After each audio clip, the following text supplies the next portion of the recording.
Suppose I tell you a jailhouse story. Would you stay then? Alright, I'll stay for a while. My man, alright, so here comes my jailhouse story. Is it a true story?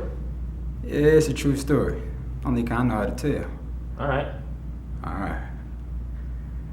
I'm in the child line, and I'm getting my child, and this nigga in the line behind me gets into it with the server. Says the beans is cold or something, and he throw the ladle down in the beans.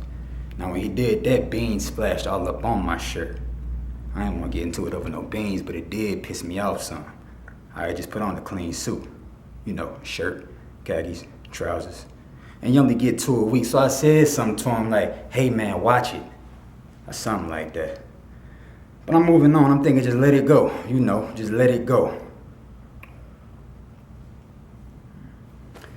But then the nigga said something. So I turned around and looked. And when I done that, he stuck a knife in me. I ain't even see it coming, blood flying everywhere, and this wasn't no jailhouse shank neither. It's one of them Italian switchblades, one of them black and silver jobs. So I didn't do a thing in the world but duck. And I step under the rail and I get down and I get a hold of this table leg that come off in my hand just as easy. Had a screw sticking out the end of it about that long. And I went to wailing on that nigga's head. And I ain't quit. I ain't quit. I ain't quit. I beat on it till you couldn't hardly tell it was a head no more. That screw gets stuck off in his head. I had to stand on top of him just to get up out of it. And I get down on top, and I keep beating him down in his head, and I get on top. What'd he say? What'd he say? I mean, in the line. What did he say? I ain't gonna repeat that.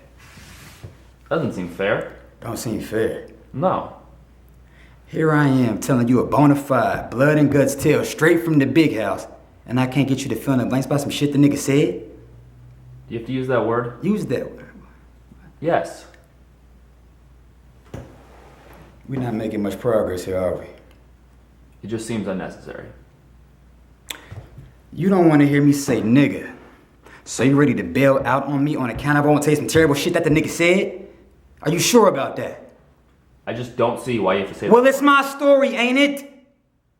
And besides, I don't remember seeing no people of color or no Afro-Americans in there. To the best of my recollection, it was just a bunch of niggas.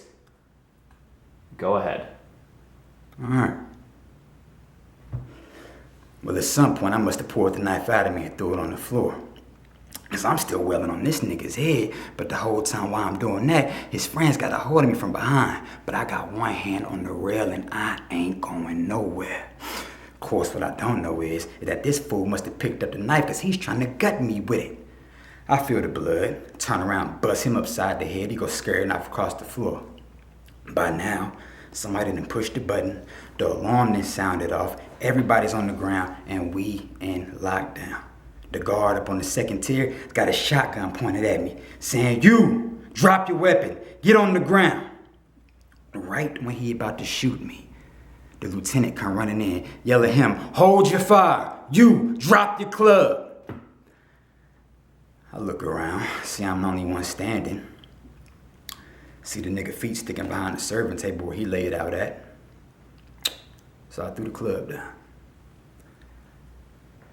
I don't remember much after that. They told me I had lost almost half my blood. I remember slipping around in it, but I thought it was the other dude.